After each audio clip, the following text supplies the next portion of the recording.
BMW Q10 just did something nobody saw coming. A vehicle that completely blurs the line between traditional luxury and modern automotive strategy and immediately forces one question into the viewer's mind. Is this the most dangerous luxury SUV ever created, or the smartest decision of the decade? Because what you are looking at is not just another high-end SUV or a simple upgrade in design language. It feels more like a calculated statement that challenges everything we thought we understood about premium vehicles. For decades, luxury SUVs followed a familiar formula: bigger presence, louder styling, and more obvious displays of wealth.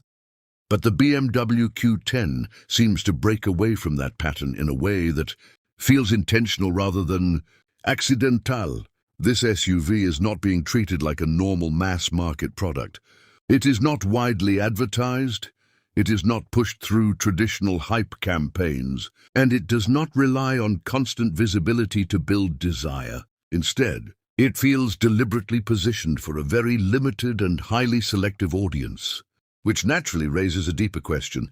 Why create something this exclusive and then keep its presence so restrained in the public eye? Inside automotive discussions, there is a growing belief that vehicles like this are designed not for everyone, but for a very specific tier of society: executives at the highest level, political elites, and ultra-wealthy individuals who are not just buying transportation, but identity itself. A BMW Q10 badge on a 120,000+ luxury SUV already breaks decades of brand expectation, because BMW has traditionally been associated with performance-driven luxury rather than this level of quiet, controlled exclusivity. And now it suddenly finds itself being discussed in the same category as Range Rover, Cadillac Escalade, and other global icons of premium SUV design. This shift creates an identity conflict, because it forces people to question whether traditional American and European luxury brands are still defining the future, or whether something more subtle, more restrained, and more strategic is beginning to take over.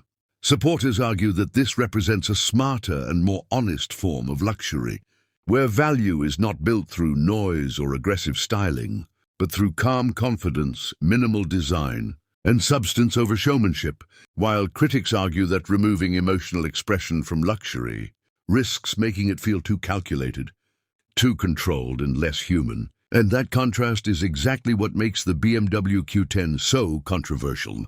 It does not fully belong to either side of the luxury spectrum, because it avoids excessive aggression but still demands a premium-level identity, sitting in a space where luxury feels quieter, more disciplined and almost understated, yet still priced at an estimated $115,000 to $145,000.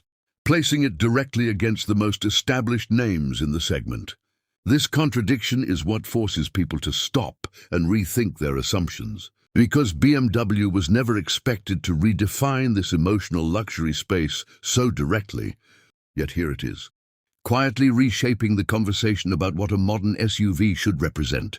And that leads to the final question that makes this entire discussion so powerful. In a world where luxury is usually defined by attention, emotion, and visible status, who is actually buying something this quiet, this exclusive, and this different? And what does that reveal about where the future of luxury is truly heading? This is where the story of the BMW Q10 becomes even more interesting. Because once you move past the initial shock and branding confusion, you start to notice something deeper about how this vehicle is being positioned in the modern luxury ecosystem. It is not just competing with other SUVs on performance or design anymore. It is competing on perception, psychology, and social meaning. In today's automotive world, visibility is usually the currency of desire. The more a vehicle is seen, posted, and talked about, the more valuable it becomes in the public imagination.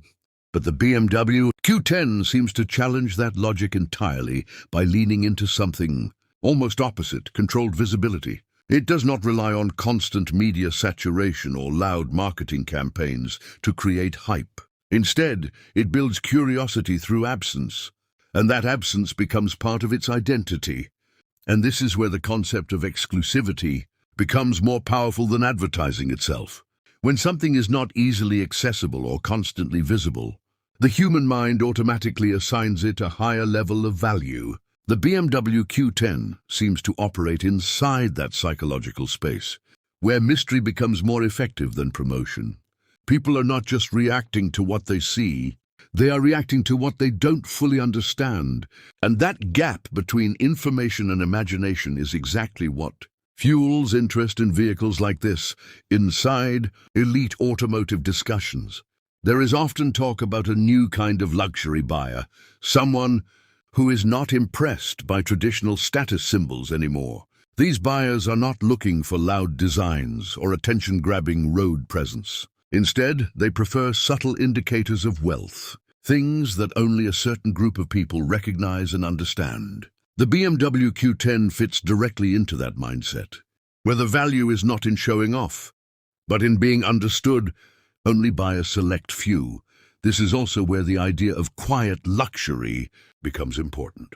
Unlike traditional luxury SUVs that emphasize dominance on the road, the BMW Q10 seems to lean toward restraint. It suggests that confidence does not always need to be loud, and power does not always need to be aggressive. Instead, it presents a more controlled identity, one that feels almost minimal in expression, but still extremely high in status posy.